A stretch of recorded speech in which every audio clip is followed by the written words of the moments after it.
an easy play. Fresh dress, living large, German whips in my garage. Most my partners called the charge for all this love break out the bars. Fresh dress, living large, German whips in Here's my Messi. garage. Away from 2, 3, 4. Wonderful. Rockin', these chicks be flocking.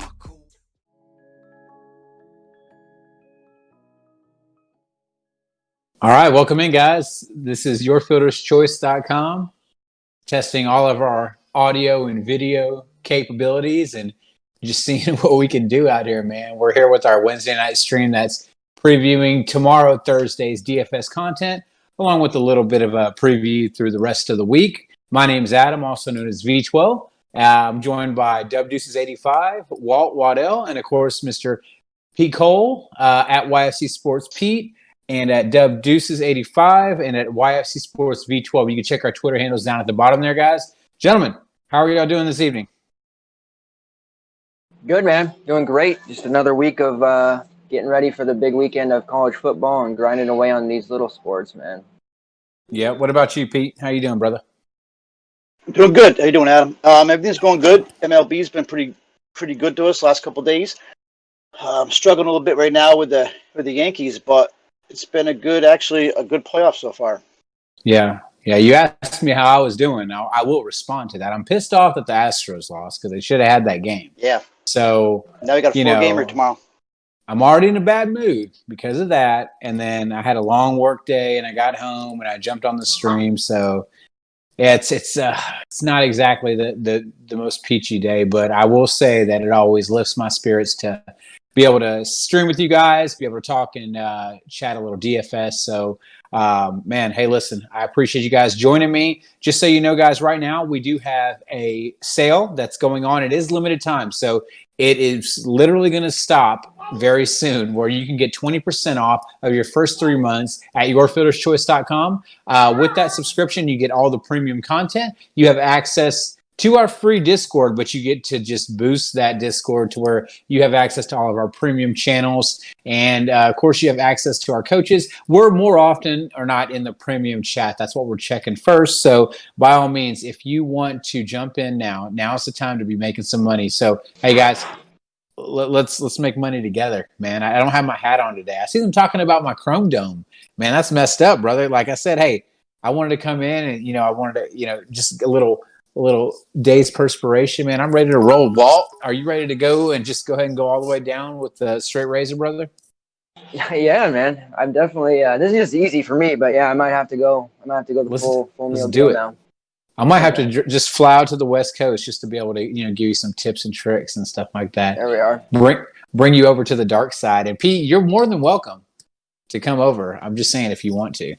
Oh, I've been there. I'm catching a little bit of a lag, so if things die down for a second, that's why. He's like, before we jump into Pete's segment and the NFL, Walt, just real quick, I know you're out there on the West Coast. Tell me what we can expect from you. Hey, you got the kiddos, man. You should just put them on camera. Yeah. I could hear him out there. Tell us a little bit what we can expect from you this evening, so we know what to preview. So tonight we'll be covering our college football top 3 preview. Usually give my top 3 plays, and then LOL is just wrapping up. So going to kind of talk about the the last couple of weeks of the world's going on, especially with tonight's slate. It's a little different than they usually do on DK, so we'll kind of talk about that, and then we'll wrap up and talk about the team's EuroLeague plays for tomorrow. Awesome, brother. I'm excited to actually chat up some EuroLeague with you. I know that I've been jumping in, and obviously, you and Chris been working on that content, coaching it up, and I've been jumping in time to time with some takes here and there. So that's going to be exciting to talk about. That's actually something to mention, is that I was mentioning this to Walt before the stream, is that you're not going to find anybody talking about EuroLeague DFS on any Twitch stream out there. If you can find it, send it to us, because I guarantee you this isn't something that's going to be mainstream. It's the niche of the niche. So, Walt, man, I appreciate you being patient with us. We're going to be back to you. We're actually going to jump right into Pete and talk a little bit about Thursday night football. So, Walt, hang tight, brother. We'll be right back to you. Pete, you ready to rock and roll on this, brother? Yeah, we're good. What's up, Adam? How you doing? I'm good, man. I'm good. So NFL topics. We've been chatting up some showdowns. I know we talked a little bit on the Eagles showdown on Sunday night. I tried telling them what was going to happen, and they didn't listen to me, bro. So And it I worked. mean, You're right. and it worked. I worked. Yeah. You're So right. They won. Yep. I think we got a really good game. Actually, I'm actually intrigued about tomorrow because there's a little bit of value, a little bit of uncertainty in certain positions, which I feel like creates a lot of edge in NFL showdown. So why don't you talk me through the slate about what you're looking at and what we can expect? Yeah, we got a lot to talk about. We could go on an hour on this game. But you know what? First of all, I want to wish happy birthday to my wife out there. My beautiful wife. She's in Georgia during the Happy week, and birthday. I think she's actually watching. So happy Yeah. birthday, babe. I love you.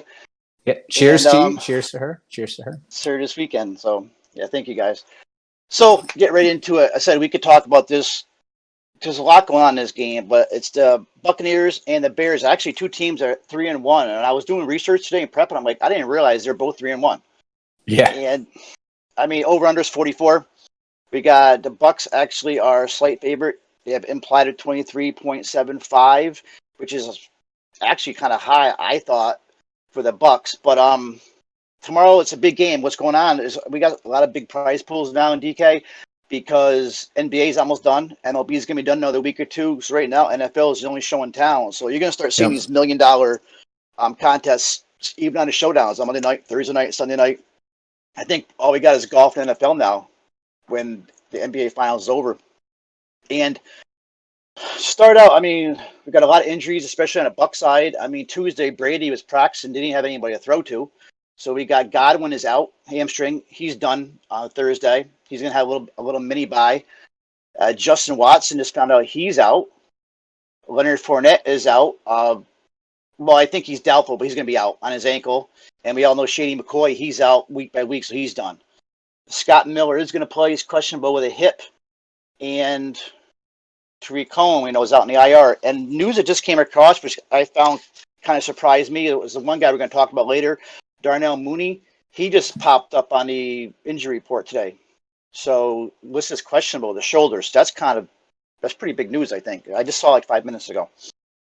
Yeah, So- it's just IR City, man. I'm looking at all the players. There's so much red everywhere. So, wow. So I guess to get all the housekeeping out of the way, let's talk about Brady, our quarterback. Okay. And when we got one guy, we got Tom Brady, and we're going to the guy across the field is Nick Foles. So, I mean, you know who Nick Foles is. You've been through, which I think actually isn't a bad quarterback. But first, Brady, I was surprised to see the over-under total of 25. He's going against a really good defense. I mean, it has dropped down to 23.75, and he's got an unhealthy offense. But once again, it's Tom Brady, and who's he going to throw to? But it looks like Mike Evans is playing now tomorrow. So last week we saw vintage Brady. He's throwing for 8 yards per attempt, which is elite. Week 4, he had 300 yards, 5 touchdowns. I mean, he demolished the Chargers pass D, which is actually a really strong pass D. And the last 2 weeks, he had 650 yards over the last 2 weeks. So I'm not sure if I put him in a captain spot because Chicago is a good defense. Yeah. But, I mean, it's still Tom Brady. And if Mike Evans is playing, all he needs to do, he's got Mike Evans to throw to. He still has Gronk, who you really don't even talk about anymore. And, I mean, we got Miller. So Brady's still, 16-8 for a captain is a lot, but he's definitely in play. And he's got to be in a utility spot at least. Yeah, exactly. And going on the other end, Nick Foles, who's only $1,000 less. So if I'm playing only one quarterback and going Brady, Foles really hasn't done much. He just looked bad against Indianapolis. Yeah, it was a tough matchup. But still, even when he came in and came back against Atlanta in that comeback game, I think you look terrible there. Bad completion percentage, bad passes, and I think it was pretty much just Atlanta blowing the lead. It wasn't that Nick Foles came in and saved the day. So for another $1,000, you can have Tom Brady. So, Foles, yeah, he can come in and surprise somebody. We got Allen Robinson, who I really like as his receiver, but I'm all in on Brady tomorrow, and I'll probably fade Nick Foles in the quarterback. Yeah. One thing I will say is that looking at Nick Foles' numbers, it's very It's very odd. I think it's more based off of the personnel that he has available to him than anything. But his average last week against Indianapolis only under 6 yards a completion. Exactly. That's rough, man. 42 attempts, and he only managed to get 249 yards. And so, like you said, there's a lot of there may be some floor there, but I think that you're dealing with a lot of upside. With all the injuries, obviously, you're probably going to be in a position when you're building to have a lot of salary to play with. But yeah, man, I agree with you. I don't think like this is very similar to kind of how the Eagles, the game that we approached it was. You're right. I was just thinking about that with Wentz when we were talking Sunday night. Yeah. Kind of very similar, right? Yeah, you may wind up having a skill position player, which you wind up being Kittle, actually. Right. I liked Sanders a lot, but Kittle was the nuts in the captain spot just due to his targets and his usage. So, you got to be thinking if Tom Brady's going down the field and he's, throwing and throwing and throwing, and say after the, first half he has 200 yards passing, which is great. I mean, he's on a pace for a 400-yard day. But let's just say Gronk has already caught 6 of those for 50 yards. Gronk's at 11 points. Brady, without a touchdown, is only at 8. If I'm doing the math right with DraftKings scoring. So, and neither one of these guys are a threat to run. So anytime you have they're not exactly mobile. Yeah, you have that ceiling when it comes to quarterbacks. I think they're both in play, but I think it makes more sense to obviously, go after Brady here just because what he's capable of doing. And like you said, $1,200 less for Nick Foles, or I'm sorry, $1,200 less. I mean, you may only be playing one quarterback. So yeah, I think that's a fair point there. Let's talk about your running back position if you're ready. Yeah, we got start with the Bucks, Ronald Jones, and now with Fournette out, and Shady's out multiple weeks. It looks like, it's all the Ronald Jones show. And last week he had 64% of snaps, 20 carries, 9 targets, 128 yards from scrimmage. So you're probably going to see a very similar or more workload this week. He actually had 29 opportunities last week. So he gets a really high ceiling tomorrow. Like we're saying, Foles maybe a cash play as quarterback with no ceiling. But I think on a turnaround on a running back on Ronald Jones and for the Bucks, he's got a high ceiling, especially when you can catch him at captain for only 11,700 or 11,100. That's a pretty cheap captain. So I like Ronald Jones a lot tomorrow. And we got to talk about Keyshawn Vaughn. Here's a kid that's only $1,000. He's a 3rd-round pick out of Vanderbilt. And, he turned 6 touches last week into 23 yards and a touchdown. So he's a really good punt play, especially now with Fournette out. If Fournette was playing, we wouldn't even be talking about Keyshawn Vaughn. But with Fournette out, Keyshawn Vaughn turns into not even a punt play, but now probably a value pick tomorrow. Because Jones is not going to be in the game 100%. So we may see another touchdown out of the kid. So I think Keyshawn Vaughn is actually one of our top value plays on the slate. Yeah, he had a 25% of the snap share this last game, which is obviously second on the team behind Ronald Jones. Fournette was out, obviously. And so I think if Fournette's out, he's absolutely in play. If Fournette plays, you kind of have to really mitigate that and say that maybe more of a GPP target at that point. And he could be he's a type of kid you could see him as an RB1 in the future on some other team. So just something to look out at. And absolutely. On the Bears end, I've been going back and forth all day, and I've been prepping on David Montgomery. And I'm a Montgomery truther. I've liked him. I've played him before the last couple of years. He comes in at, 11-7 as a captain, 7-8 as a utility.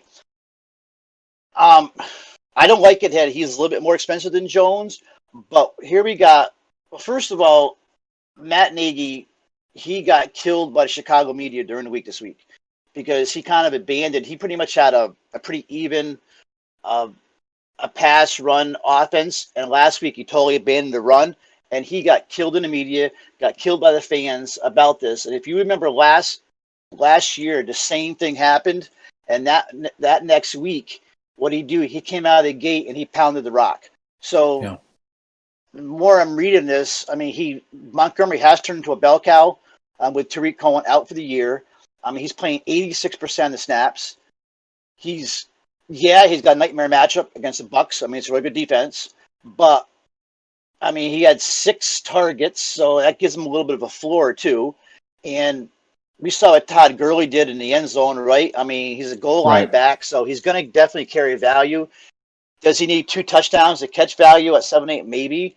But I'm really starting to like Montgomery more and more tomorrow because also Foles is not going to be afraid to use him in the passing game. So Yeah. he's turned into actually one of my favorite plays. When this morning I was like totally fading him.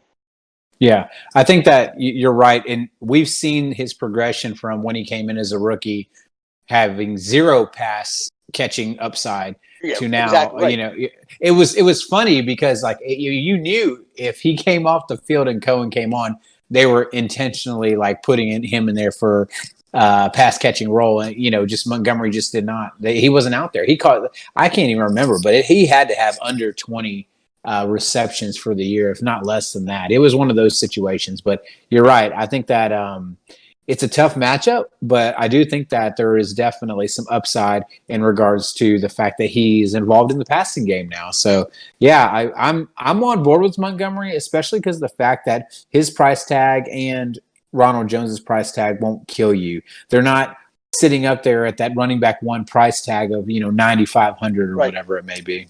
And they have to. I mean, they have to run the ball if they want to be successful tomorrow. And who they have? All they have is Montgomery. Right. So I mean, he is the guy in his backfield. So Right. I mean, unless he does shit to bed tomorrow and they go find another running back next week. I mean, Montgomery is the bell cow. So might as well play him at that price. I mean, more look at it, it's actually a decent price. It's a decent price for the usage he's going to get. And what's surprising too is one thing I remember from his Eagle days is that Nick Foles actually in quarterback sneak situations. I wasn't even thinking about that. Yeah, he's played with Foles before in Philadelphia. Yeah, and so whenever you're talking about a short yardage gain, like a Carson Wentz has that kind of that big body explosion to push it over. Foles isn't really that guy. He's tall, but he's not the kind of guy that they're going to quarterback sneak with a ton. That's just not his strength. So Montgomery could very well be running, those short yardage plays. So when you get to the goal line and you're worried, they're going to sneak it on the one, they're probably just going to try to pound it and use their offensive line and just be able to push it through. Exactly what they're going to do. And we keep going back to Foles. I mean, don't sleep on Nick Foles. Nick Foles has won a lot of NFL football games. He's getting beat up a lot the last couple of weeks. But remember, he's won a lot of football games. He's won some big games with the Eagles in the past. So, and you would know that. Absolutely. So you can't count this team out. I mean, this might be a lot closer game than people even think. Yeah. So that's what I got for running backs. All right. Well, let's move on to receiver. Our receiver. All right, let's go to Chicago. First of all, Allen Robinson. He's the alpha of the team.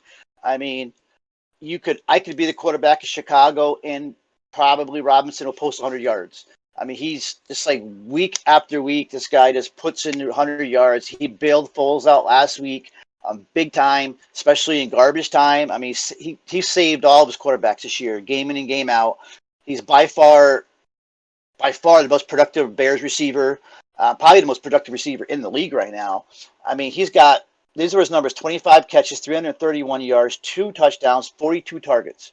Now, okay, say 42 targets. Well, the next closest to him on the team is Jimmy Graham, who's got 22 targets.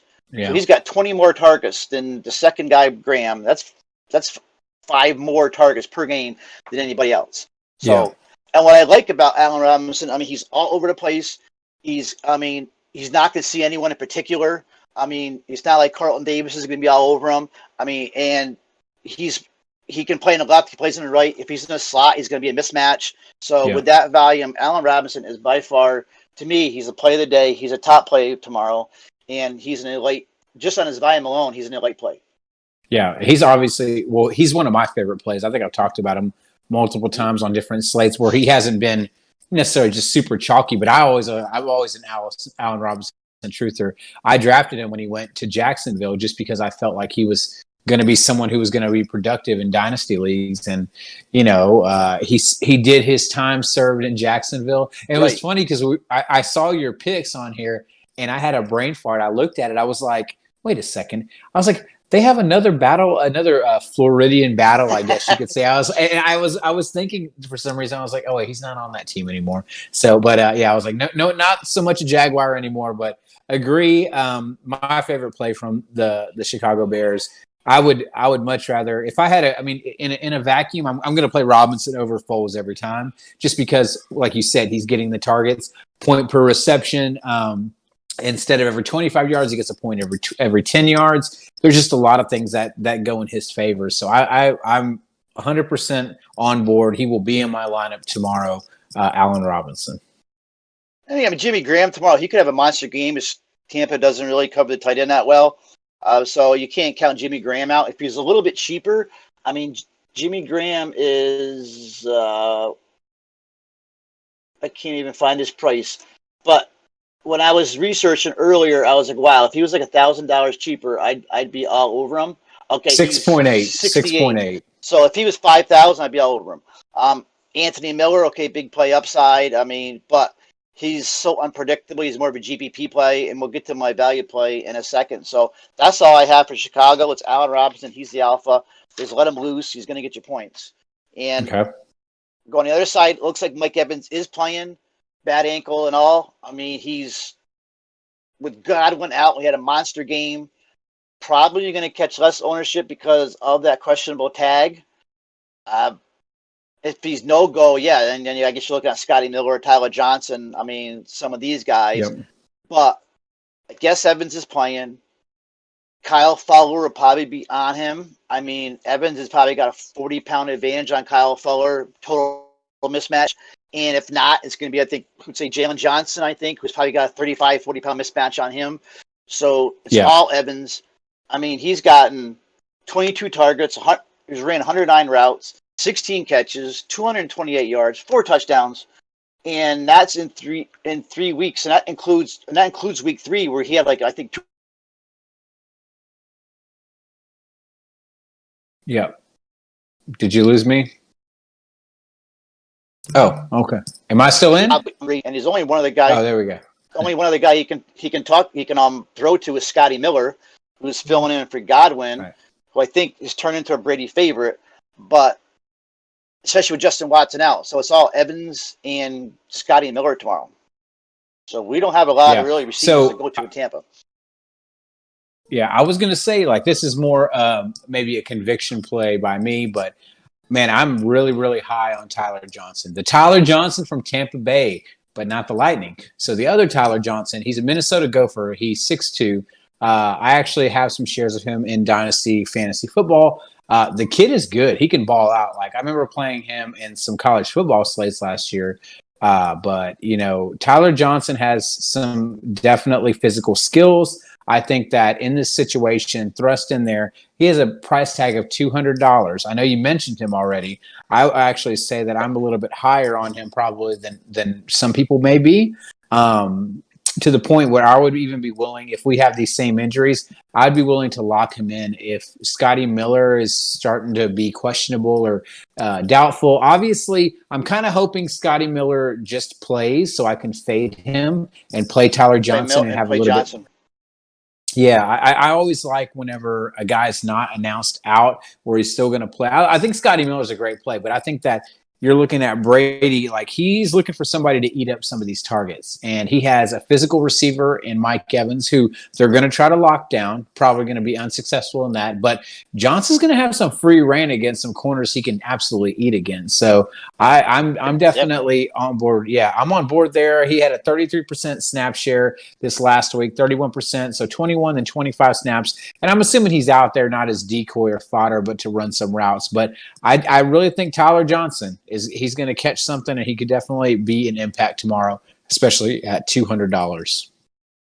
And with Justin Watson now, he definitely turns into the 3 because Scotty Miller, who was the established 3, goes right back. He's operating now as a 2 with Godwin out. So yeah, absolutely.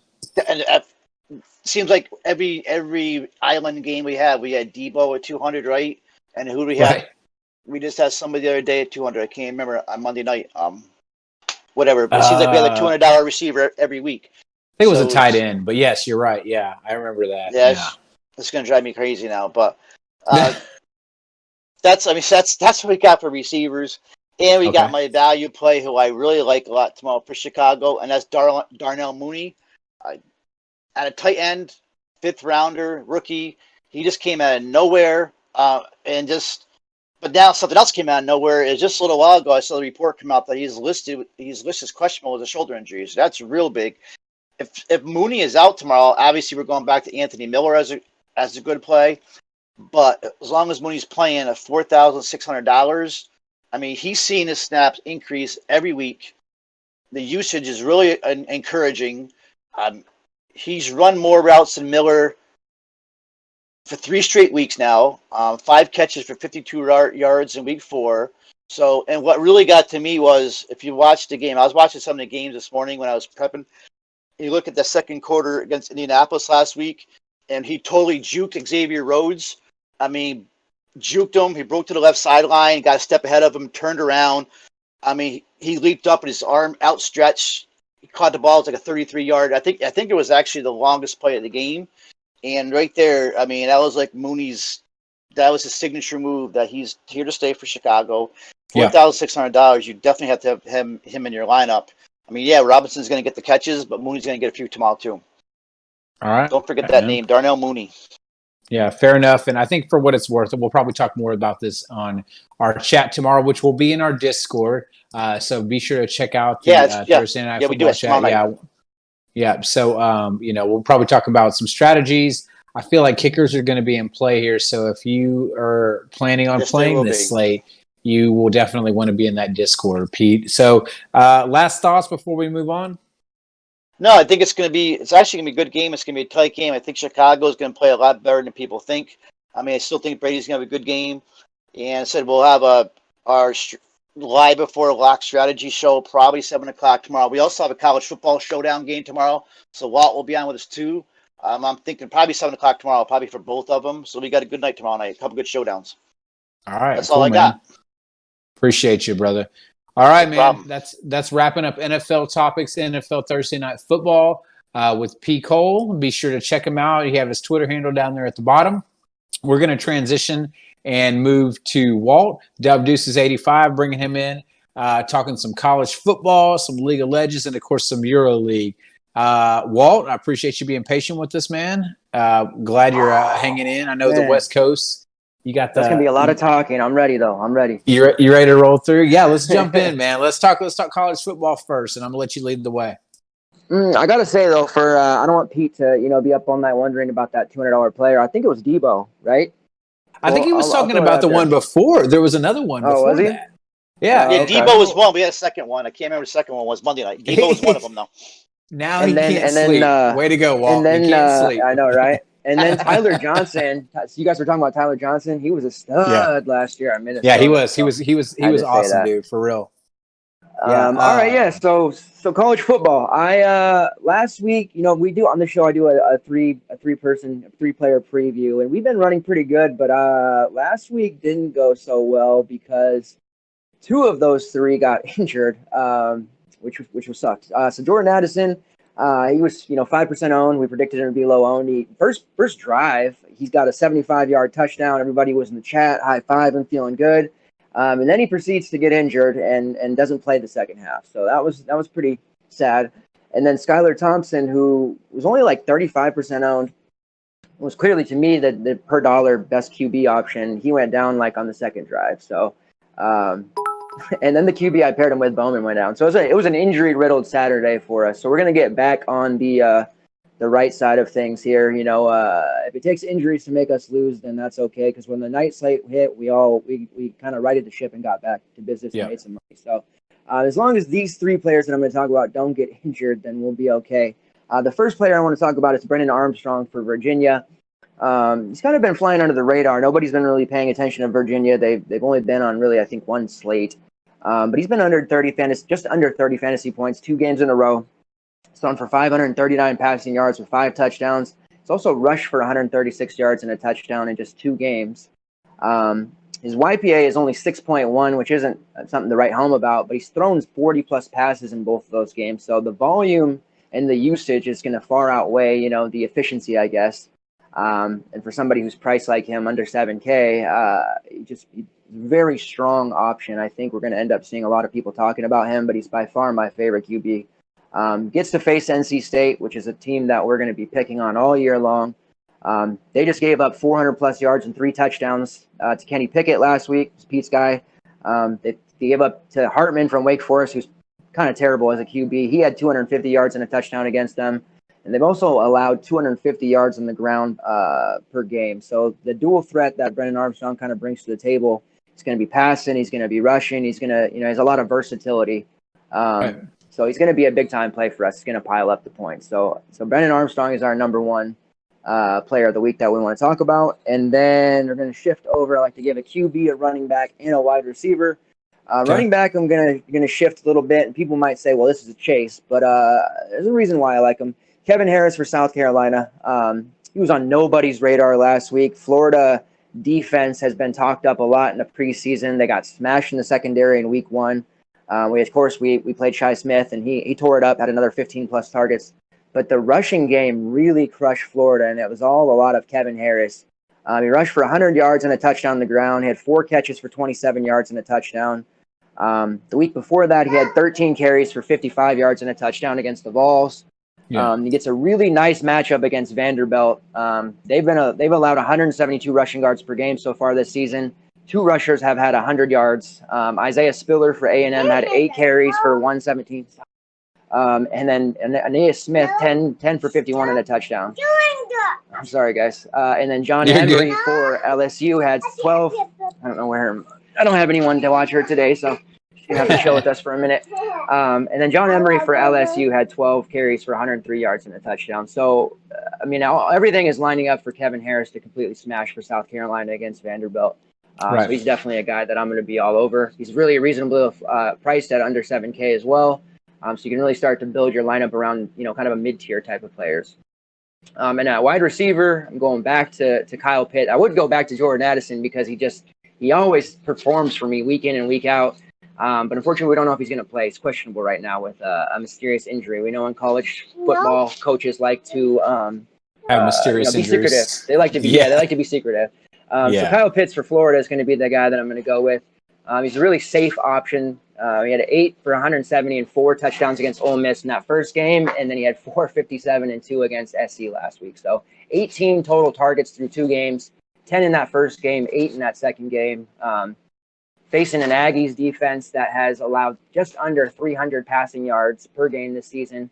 Amir Abdur-Rahman had 5 catches for 72 yards and a touchdown for Vandy. And then against Bama, they gave up 5 catches, 181 yards, 2 touchdowns to John Mechie, who I know there was a couple guys in the chat that were excited about that.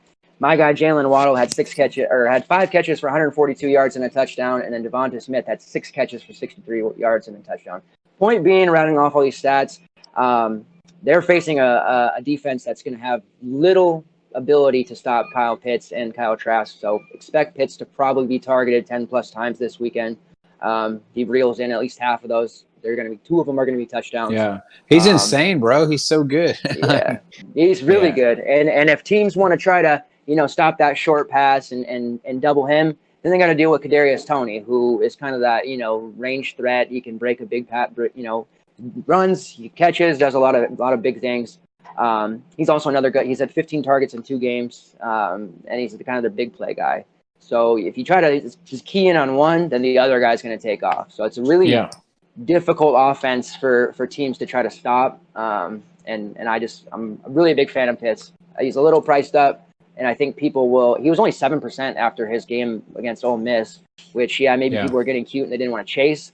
But I mean, with a guy that is going to give you at least 20 fantasy points week in and week out, you might as well, for cash games at least, just lock those points in. Yeah, absolutely. And I think that one of the biggest things is, he has, the tight end profile, that athletic pass catching guy that's going to just transition. I mean, I don't see how he cannot be a first round pick going to the NFL. People, teams look for this kind of guy, that big frame and the speed and whatnot that he has. And man, he's absolutely an amazing player. I want to ask you though, what do you think about this? About maybe running it back with Aeneas Smith against that Florida defense from A&M. The kid, at the running back position, got 10 targets this last week. I think over 100 yards receiving, and he's someone that I feel like maybe we can look to kind of run it back for not breaking the bank price for only $6,500. Tell me your thoughts on that. Yeah, so definitely like him. He's obviously getting the passing work. Aside from him, Isaiah Spiller's only 4.4, and I know that he's been kind of disappointing people so far. I mean, he only had the 2 fantasy points. It is Alabama, The Vanderbilt game, he had 15 fantasy points, but he still had, Smith out carried. He had 11 carries last week, 8 the game before that. And he's getting to face, that Florida defense, like you just mentioned for Smith. Right. I like both. And it may end up being that, maybe Smith is more of the safer option because he's in the passing game where Spiller isn't. But there's a good chance Spiller gets, 15 carries on Saturday and 100 plus yards with the way his Florida defense looks. And he's only got the 4-4. Spiller was supposed to be the number one guy for this team. Right. I was going to say that. Yeah, he's the pedigree. Wild, so. Yeah, he's the guy that we were, like you said, at this time of the year we should have been, $7K, 7,500 or whatever. But I mean that's the way it goes sometimes in college, man. It's like something weird happens and somebody steps up and the coaches are like, well, I mean you got to play your way back in, son. They're not paying these cats $50 million, so they have to play them. Like so it's one of those situations. But man. So Smith was a receiver last year. They converted him to an RB this year, so he's got that ability to catch passes. So that's a nice call. I was gonna say that's one of the reasons why I really like him. I just saw him getting like a ton of targets, and I was looking at the Florida defense, looking at the A&M guys, and I was just like doing some reading on him, and I was like, man, this cat, like, I mean, he got some love, but like you said, you could play him, and then Spiller out of nowhere gets some love on some rushes and just breaks one off. But anyways, so let's round out college football. Any last thoughts on that? Yeah, I do have that one. Your Texas guys, they've got a game against Oklahoma that's coming up. Oklahoma's been struggling a little bit closing games. This is one that I wanted to mention because it's got the one of the highest totals on the slate, as Texas games usually do. Secondary wise, Texas gives up a lot of stats, and there's going to be lots of points. But I think that with the public probably gravitating towards this game, it's going to be a very slick thing to do to kind of pivot away from it. I don't mind if you go the QB route, but I mean Ellinger at 9.2, Rattler at 8.9. Those are like Jalen Hurts types prices, and Rattler is not a Hurts type player. Right. And then if you look at the wide receivers, Rambo's capable of a big game. Mims, Moore, who is hurt. Mims, Jake Smith. There's all these receivers that could have a big game. But I don't think anyone, maybe you are, I'm not comfortable saying like, oh yeah, Rambo's going to be the guy that gets 10 targets and blows the slate out, because it could very well be Mims. Or with Jake Smith back, maybe Brennan Eagles goes off. So I think that people, obviously somebody's going to get it right because they're all going to be played. But I think a lot of people are going to try to play, Rambo or Tarek Black or Schooler or any of these guys in cash. And they're going to wind up getting under targeted, and because there's so many guys getting catches that they're not going to pay off their prices. So I didn't want to bring up that game as it's going to end up being chalky, but I think you have a really big edge, kind of bouncing off of it, because I see a lot of people being disappointed with the receiver that they take. And it's really hard to figure out. That's what I was going to say. It's like I feel comfortable getting a piece of the game, on the slate, but I don't think it's something you could stack. It's always going to be a highly competitive game. There's going to be plenty of points scored, but like you said, it's so hard. I had Tarek Black, I think, and he absolutely, what did he give me? 2.2, I think, whenever I played him. And, I mean, that's the way it goes sometimes, but I think Jake Smith being back adds a good dimension to that offense. Ellinger likes him a lot. He has a frame where he can go over the middle and not get beat up. But so I don't know. I'm interested in him, but that's one of those games I may just be like, you know what, I'm going to play my guys. Like you said, almost semi-fade the game and just enjoy it as a fan. So Red River Shootout, it always attracts the public, like you said. Definitely. All right. Well, that's I just wanted to mention on that. You guys, my top plays article will be out tomorrow morning, actually, before we do the podcast. Pete and I will have our college football podcast on Discord tomorrow, right around 7 Pacific, 10 Eastern, and then we'll have the Saturday live stream for college football an hour before lock for you guys. Perfect.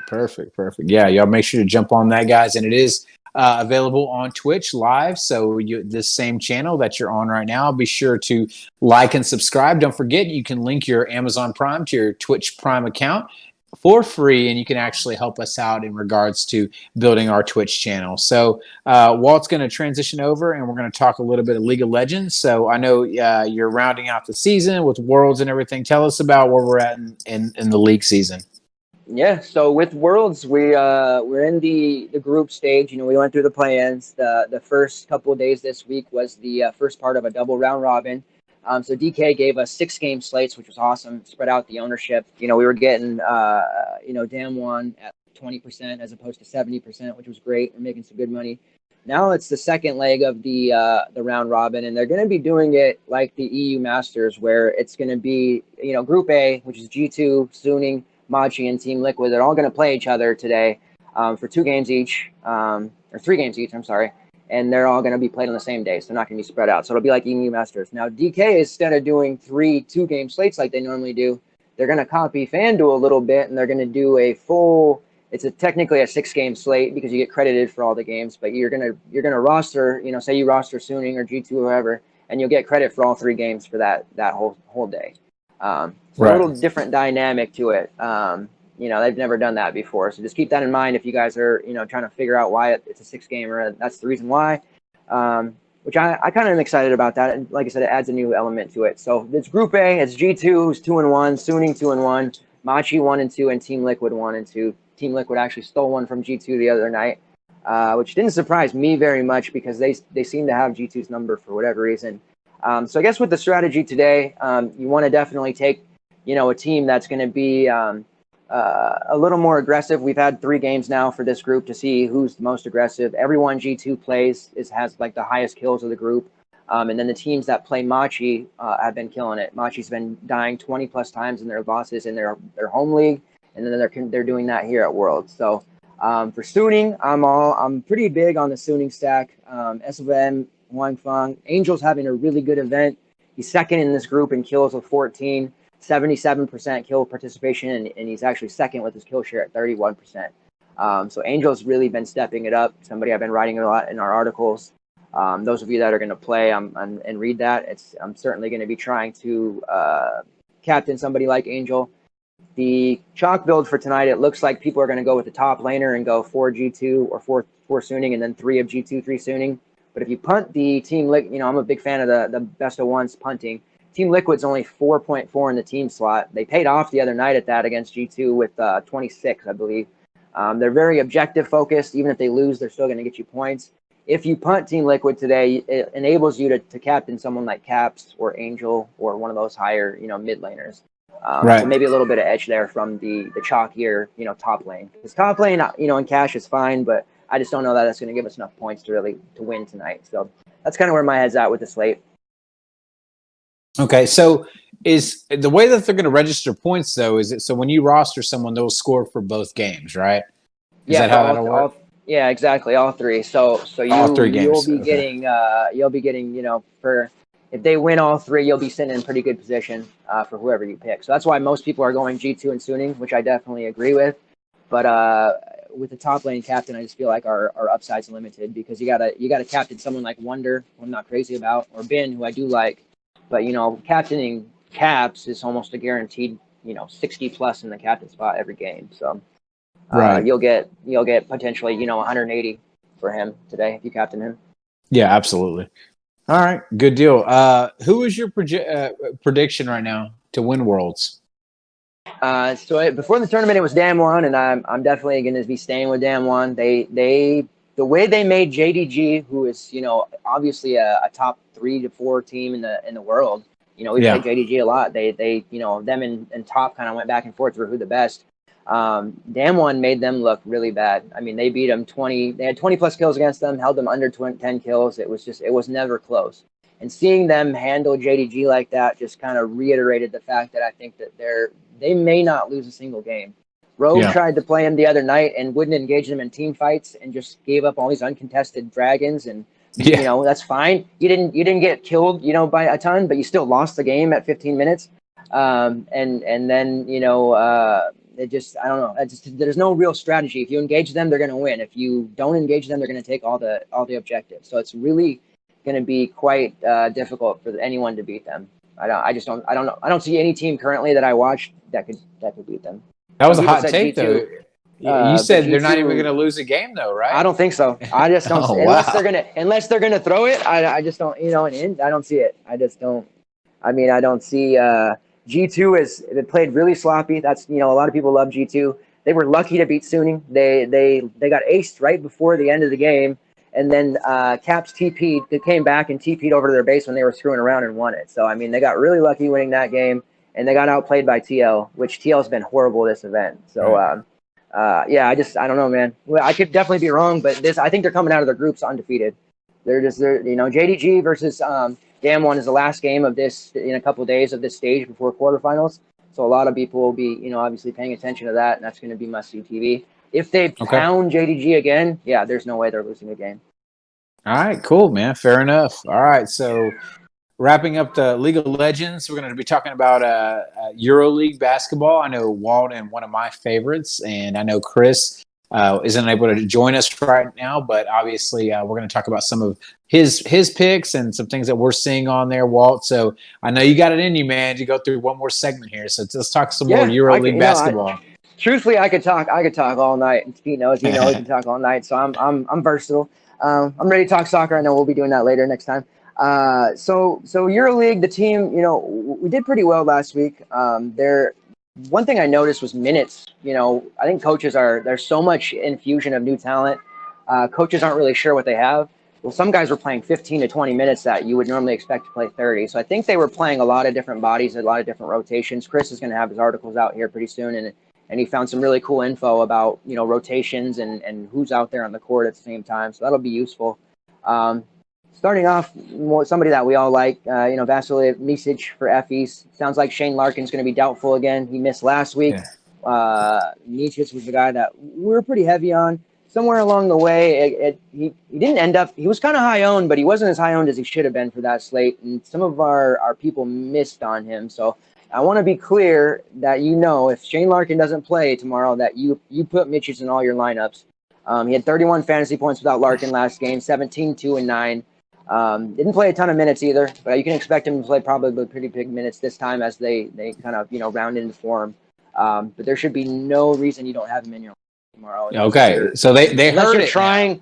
Unless you're trying to not get 30 plus fantasy points for whatever reason, you don't want to fade him. So I want to be clear this time because, like I said, somehow we missed that. A couple people missed that. So play him. Play Micic. I love it. And then kind of still a value guy. He's at 5'1". Ante Zizic, I may have said that wrong, for Maccabi. He's got some NBA experience with the Cavs. Still pretty cheap. He played 15 minutes last game. He was in foul trouble, so he didn't get the full allotment because we found some articles that said he was going to play 20 plus. He just didn't, unfortunately, get that because of the foul issues. But he did have 6 points, 3 rebounds, 2 assists. And it's just still only 5.1. So I think he's still a guy, and EO, you'll learn into construction goes, you gotta punt somewhere and play a cheaper guy. It's really hard to go completely balanced because it rarely works because you'll end up missing on one of the studs that goes for 40 plus and then you're dead, or you'll have a value guy who ends up tearing it up that you didn't have. So Zizic is a guy who will probably still end up being relatively chalky just because we know he's going to get the minutes, and for cheap guys, even if they didn't produce in the previous game or they've had a bad run, you still chase those minutes in EuroLeague because it's going to pay off eventually. Right. And then last guy that we... Oh, that's okay. I think we lost Walt for a second there. So I want to talk about the last guy that we were actually going to mention after Ante Zizic is that we're going to talk about Tornike Shenglia, which is actually one of my favorite plays of all EuroLeague. So the reason is a lot of these EuroLeague basketball players, they funnel their offense. Shenglia was just one of those guys that every time he would be on the slate, he would be extremely high priced. I think right now he's actually the second highest forward at 9,500, but he's on a new team. He's on CSK, which is a Russian team, CSK Moscow. He actually has extremely high usage. Right now, with CSK, they have Will Clyburn and Milutinov. I'm going to say it right for you guys. Nikola Milutinov. And so they have a lot of pieces. CSK Moscow is one of those teams that essentially almost buys players in a way, but they are one of those super European teams that comes into the EuroLeague stacked up. So Shenglia actually this last week that he had, this last game, he played over 32 minutes. So the fact that he's playing for one of the best teams in EuroLeague, over 30 minutes, and he provides multiple stats and multiple facets. He actually, let me see, he had 15 points, 5 rebounds, 3 assists, 1 block, good for 28.25 fantasy points. There is probably a mistake in the fact that he is not priced over 10K yet. You're going to see guys that are going to be priced well over there that, can definitely make value. But I guarantee you he seems underpriced and probably the best forward on the slate to me. So a couple other guys to maybe look at just from the standpoint that they are just, I guess, kind of a GPP or pivots is if you're going to look at the guard position. We talked about Misic also from EFS, and obviously if he's playing with no Larkin and you want to look down a little bit at Rodrigo Beaubois, he's actually another player that I've played quite a bit. He's a little bit more GPP. He is one of those three-point shooters, likes to shoot from behind the arc. He actually pulled out 12 points, 3 rebounds, 2 blocks, which is probably unsustainable, and he only had 6 minutes. Now, trust me, I know what you're saying is there's no way he's going to be able to produce those kind of, that kind of production with those kind of minutes. But if he does, that's someone that we definitely want to look at. So Rodrigo Beaubois at the guard position. And then, of course, at the forward position, if you look down a little bit, there are some names that you may have looked at. You're like, oh, okay, they sound, like you have your Dragon Benders. And we talked about Zizic also as well. But if you're looking down a little bit and you want to say, hey, I don't want to pay up for one of the more expensive guys, but I want to pay for like somebody who's going to be very consistent and productive. Othello Hunter for Maccabi Tel Aviv. He's right now at 8,300. He's in a decent matchup, like I said, against CSK, that they're not solid defensively. They're more of a scoring team. But, if they can get into a high scoring point total, Othello Hunter is somebody who could definitely run it back. But, Walt, I got you back here. I kind of covered Zizic, and then we went into Shinglia, and I kind of ran through him about why being on a new place and a new team, it was so significant, him getting over 30 minutes. And the fact is we already profiles as such a great DFS player already in EuroLeague, and now he's on one of the best teams. So you're getting usage, you're getting, a well-rounded. He doesn't have to just score. He can do so many things on there. Why don't you give me your Shinglia take? Yeah, just basically in EuroLeague, really tough to find somebody who is week in and week out consistent. You're going to get a guy who will have in a log 40-point game and then a 12 and then up and down. There's very select few group of players who week in and week out are going to produce for you.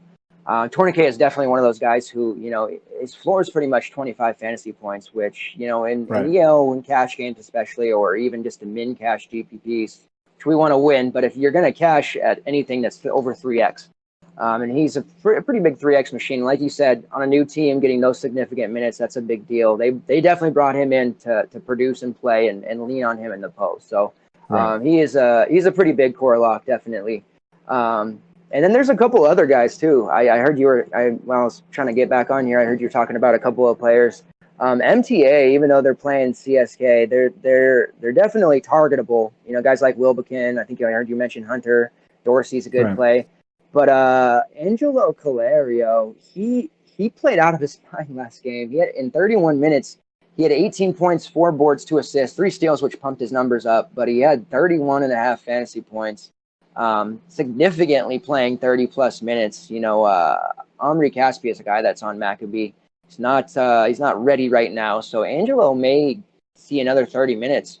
And he kind of plays. He doesn't mind being out on the wing. He's kind of one of those big men who can shoot. So I kind of like him at 6'4" as a sneakier option that maybe people will be on because they see his logs and it might look like a chase on the outside, but he has a good opportunity to produce at that price because there's a pretty significant injury with Omri Caspi, who some of you guys may have heard of before, been in the NBA, being out for MTA. So him and Zizic both, because everybody was on. There wasn't everybody, but there was like 20% of people that were on Dragon Bender last week. And he didn't really get any minutes because, he's new to the team. So that's why I think Angelo is still a good play. Yeah, I was going to say if we get another Yovel Zusman, if he's out again, if you're looking at the MTA side, I know you have your guys, Scotty Wilbelkin, he's awesome, Dorsey as well. But, Elijah Bryant, like all these scoring guards did excellent. Chris Jones actually logged a ton of minutes. What did he log? It was 26 minutes. He had 12 points, 7 assists, 2 rebounds, scored 25.5, and he's still at 5K right now. Yeah. He could be a pretty popular value play for the game log watchers, but I see some real actual, that's production there. I mean, you're talking about if you can get minutes, 20 plus minutes under 7K at any position in EuroLeague, it's something to kind of consider. But absolutely, I agree with what you said about Calerio. He's somebody that, can definitely turn it on. I will say 3-game slate. There's obviously a lot that can go different and wrong here. But we can hit on some of these value plays if they check you out and they check out Chris and jump into that EuroLeague season Discord chat. That's where we're going to be posting lineups. That's where we're going to be posting news. And like I will say again, I'm going to recommend if you play EuroLeague basketball, you need to have access to your phone or to your laptop or whatever you're looking at, because news drops so quick, and it literally, you may have less than 60 seconds sometimes to act on some things. Yep. So it's not for the weak of stomach, but it is profitable if you can get a hold of these news. And we're here to answer questions for you. You can check Walt out at WDeuces85 on our free Discord. At CBesh, he's one of our other coaches.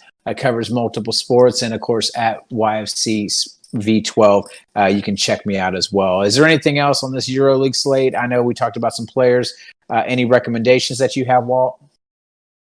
One thing that Chris said was, play within your means on that first slate. I think that, we still want to give that recommendation. We need about, I'd say, three full slates 3 weeks basically under our belt to really start hitting the ground running on this. And I will definitely say that attack cash games or even head-to-heads in the EL, because there's a lot of bad lineups in cash games, and people clearly who aren't monitoring minute situations, injuries, just making bad plays overall. So they'll see a name and they'll play him even though he plays only 10 minutes a game, but they recognize the name from the NBA. So definitely absolutely funnel in some money if you're gonna do this and do it seriously. Play cash game for sure. Yeah, fair enough, man. Like I said, EuroLeague tournaments, they're not going to grow unless we play them. So let's all get a little piece of that action and let's make some money there. Walt, man, I appreciate you joining us through 3 segments, man, and bearing with us while we get our connectivity issues together. But like I said, that's WDeuces85 out there on the West Coast, man. We appreciate him joining us along with Pete Cole down in Florida. So, man, we covered the spectrum of the states. I didn't even realize that. We got the West Coast. We got the East Coast, and we got the best state in the world, Texas. I'm just saying. It's the absolute best. But, guys, before we wrap up, I do want to talk a little bit about one of our affiliates, Prize Picks. At prizepicks.com, you can check out their link on our website at yourfielderschoice.com. We're currently running a promo on Prize Picks. You get a 100% deposit match bonus using code YFC up to $100. On Prize Picks, you can place a 2-pick, 3-pick, or 4-pick entry, and you can either flex play that or you can power play that. Basically meaning you can change the odds of if you can get all 3 of those on a power play, or you just want to flex play it. You want to get 2 out of 3 or 3 out of 4 or 1 out of 2 to win back some of your money on there. There's multiple options at prizepicks.com. You're playing a player in whatever sport they may be on, whatever their DFS prop number is, and you're playing an over or under. So they keep it simple. You're already doing your DFS research. So I highly encourage you, check them out. Please use our code YFC. And this is prizepicks.com. You can check them out on the link at yourfielderschoice.com, our website. So guys, like I said, hey, we talked a little bit about our Discord, about our sale that's going to be going out shortly. Like I said, 20% off first 3 months. Our affiliates, Prize Picks. We had a lot of DFS conversation and some good banter, but we're preparing you for this NFL week that's coming up. We'll have a Prize Picks segment, a specific article in regards to just NFL, and a write-up with that, along with our daily Prize Picks articles from our DFS and our wagering team who are currently delivering daily content. So it's a free Discord if you want to try us out. It's the best community in the industry. And, of course, we have the best coaches and the best members. So, guys, my name is Adam, also known as V12. YFC Sports, guys. We're going to be signing out. Good luck tomorrow, and if you can watch tonight or watch on your way to work, be safe and have a wonderful, profitable day. Thank you. All right. Thanks, guys. German with fancy cars. They play the game, but they know who the champions are. Every time we pull up, it's like a damn bazaar. They scream my name, try to get us on the camera. Flashing lights, though I ain't the flashy type. I just push a big whips with the fastest pipe. Can't match his price. I don't nigga catch for life, but I still never pay the full package price. And fuck the law.